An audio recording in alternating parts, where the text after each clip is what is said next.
como siempre, espero que muy bien. Yo, por mi parte, estoy mm, acostado porque ahorita este es mi momento de siesta. Hoy he podido tomarme una siesta porque empecé mi día súper temprano. Empecé a las 5 de la mañana y ahorita es la 1 de la tarde, 1:20. Tengo un rato para descansar y después tengo que volver a trabajar. Ayer me invitaron a ir al teatro y pensaba como que a mí me gusta eso, a mí me gusta el teatro, la música. Como dice ese niño, no sé si han visto ese video que dice, a mí me gusta el arte, me gusta Liniers. Yo soy full ese niño y me gusta el arte, pero ahora que soy cada vez un hombre más, más viejo, conforme envejezco, chuta, me doy cuenta del sacrificio que es ir a ir al teatro, ir al cine, ir a cualquier cosa, ¿cachas? O sea, es tan difícil porque la vida en general es como tan... La vida es ocupada, no voy a decir difícil, ya, porque tal vez no, ¿quién soy yo para hablar de dificultades?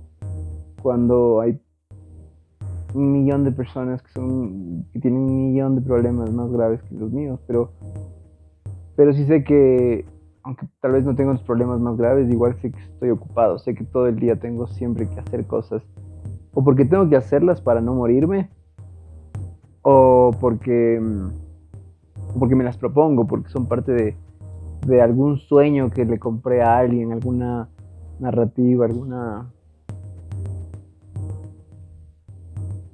meta, ¿no? Entonces, las personas vivimos ocupadas. Eso es, o sea, es como siento que mi vida ahora es estar haciendo cosas o preocupado por hacer cosas o culpable, full culpable por no hacer cosas. Entonces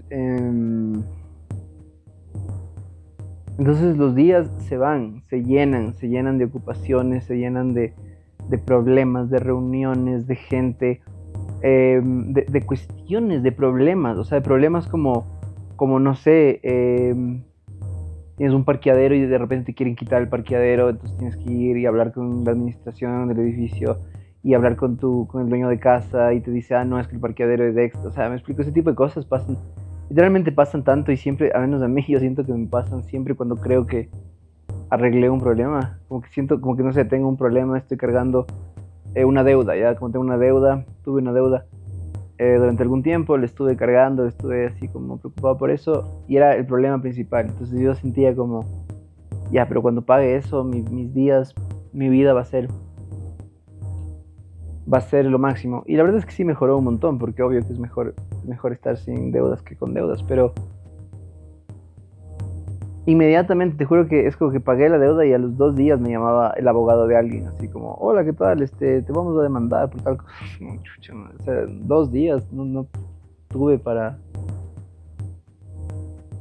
Y a veces son cosas que uno o sea, ni siquiera como que busca o quiere. Como por ejemplo manejar, ¿cachas? Yo nunca he querido manejar, jamás me ha interesado, ¿ya? Ahora estoy manejando y aprendí a manejar. Y ahora entiendo que sí es súper importante, ¿ya? O sea, es una obligación que de alguna forma nos pone la sociedad. O la distribución, digamos, de la realidad. Porque, claro, esto se ha dicho un millón de veces, pero las ciudades cada vez más están hechas para los carros y las ciudades están hechas cada vez más para la afluencia. Entonces, si es que no tienes afluencia, o sea, si no tienes plata, si no tienes carro, bueno, sí, te queda el transporte público y está muy bien, eso es lo que debería ser, eso sería lo óptimo, tener condiciones, digamos, públicas que sean decentes, ¿no? O dignas, que es como, creo que es lo básico, uno no tiene que ser sociólogo, antropólogo, historiador para decir que los seres humanos como que necesitan y merecen como una dignidad, ¿no? Pero te subes a transporte público y no sé, recién una prima mía que es chiquita, está en la universidad, o sea, subió a un bus y se le acercaron dos tipos con palos y le dijeron te vamos a agredir si no nos das tu celular. Entonces, y a mí también cuando usaba buses, cuando usé transporte público a lo largo de toda mi juventud, bueno, sigo siendo joven, pero cuando era joven de verdad, igual me robaron en los buses. Una vez me pasó, esto fue en Sote, que estaba en la Ecovía frente a la altura del, ¿cómo se llama? Del Estadio Olímpico Atahualpa, y el bus se detuvo porque habían ladrones, ¿ya? O sea, como que el bus, el conductor del bus se dio cuenta que habían ladrones, no sé cómo, probablemente porque ya les conocía, ya les reconocía, no sé, estaba avisado o capaz alguien le avisó. Pero entonces el conductor tomó esta decisión que, oh, esto es hace unos 10 años quizás que pasó esto, ¿no? Ahora creo que no, nadie se atrevería, o sea, ningún conductor se atrevería a hacer esto porque las consecuencias pueden ser terribles. Eh, pero en aquella ocasión, hace 10 años, el conductor se detuvo y nos informó a todos los viajeros, ¿no? Las personas que estábamos en el bus. Eh, como que algo así como, además en un lenguaje como que al mismo tiempo era improvisado, pero también era como oficial, así, municipal. Entonces, damas y caballeros, les informamos que debido a la presencia de unos ladrones y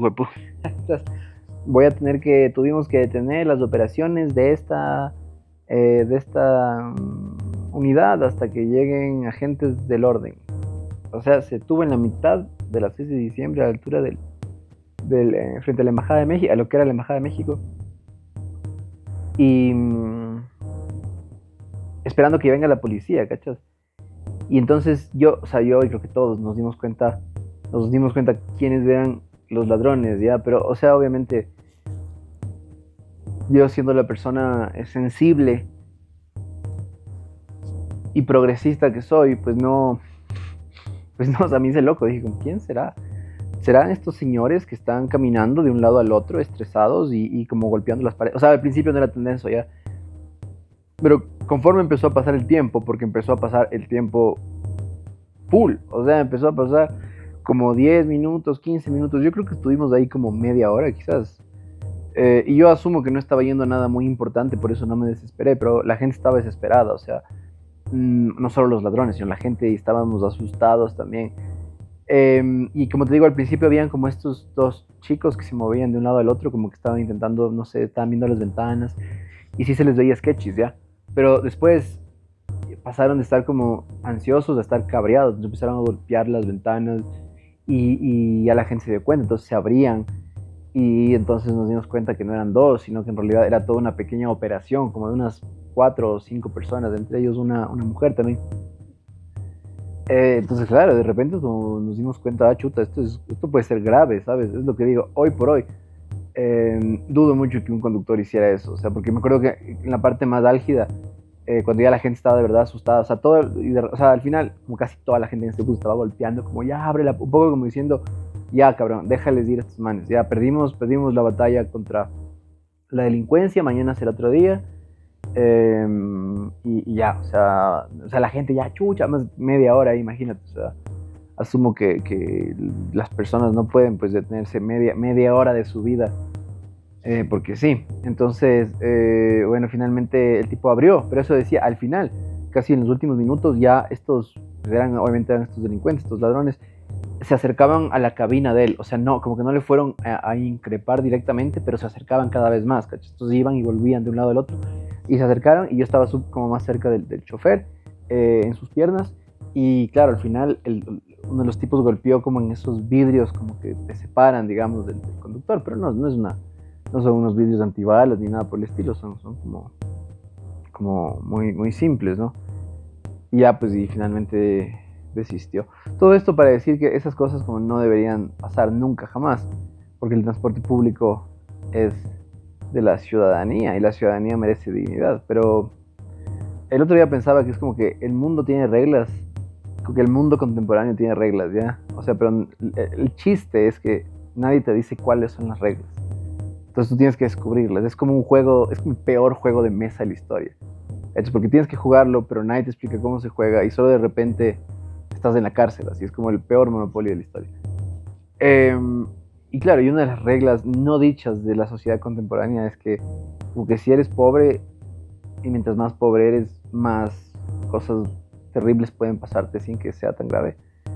Eh, entonces sí, si es que estás en transporte público, capaz te asaltan o como ya ha pasado, capaz pierdes tu vida, te desviven o te secuestran o te escopolaminan, qué sé yo. Entonces tienes que manejar. Entonces para manejar tienes que ir a la escuela de conducción y hacer el curso y el examen psicosensométrico, que está muy bien que lo hagas. Y luego tienes que ir a la Agencia Nacional de Tránsito, que estuvo secuestrada por bandas delictivas hasta hace un par de meses. O sea, esto es oficial, esto no lo digo yo, esto lo dijo el gobierno. Capaz ahora, quién sabe, tal vez ya no, ojalá. Guiño, guiño, no sé. Entonces luego vas a esta ANT y tienes que negociar con grupos delictivos organizados que se han hecho, que se han apropiado de esta agencia y darles plata y tomarte la foto y dar el examen y estudiar y te dan el documento y no, ahorita no tenemos tal cosa, entonces vuelves la semana siguiente y pides permiso en tu trabajo y en tu trabajo te dicen, oye, ya has pedido permiso 2 veces y dices como, brother, perdón, pero tengo que vivir una vida y de aquí salgo de noche, entonces a veces es difícil, taca, taca. Eh, y después tienes que manejar y tener un seguro y si alguien te choca o te chocas tú, es como... Eso decía, como solo cada vez estamos más ocupados y cada vez asumimos más responsabilidades. Y eso es la vida también. Como no, o sea, no me quiero quejar, ¿cachas? No quiero ser quejumbroso, pero sí quiero como reconocer que la vida tiene unas condiciones y no necesariamente estamos de acuerdo. De nuevo, creo que es buena imagen esta, la de un juego de mesa que nadie te pidió jugar y que nadie te explicó muy bien, o que te explicaron como a medias, ¿no? Todo eso para decir que me inventaron el teatro ayer. Y me dijeron, ¿quieres ir al teatro? Te invitamos a esta obra. Y el no, o sea, dije no tan rápido. Creo que la pregunta ni siquiera terminaba. Creo que ni siquiera me habían hecho la pregunta y yo ya había dicho, no, no, no quiero. Lo que sea que me vayas a decir, no, no deseo. Eh, y no porque sea malo, no porque no sea curioso, porque no me guste el arte, sino porque chuta, estoy exhausto, estamos exhaustos cognitivamente. Además, pasamos todo el día en las máquinas, no, está grabando, pero en las máquinas de la muerte, viendo como guerras, desapariciones, espanto tras espanto tras espanto, y es como, obviamente mi sistema nervioso está como al borde, y además en la mitad de eso es como que salen memes de gatos y culos, entonces es como, es bastante, ya, es bastante, como la gente antes iba a la guerra y eso es, según Steven Pinker, ahora vamos menos a la guerra. Pero quiero decir, que bueno, que no tenemos que ir, pero si hay un gasto psicológico en tener que ver violaciones de derechos humanos e inmediatamente después como que un culo, como que solían estar separados en el espacio y en el tiempo, ¿no? No sé, nunca fue una guerra. En todo caso, creo que ya cumplí con mi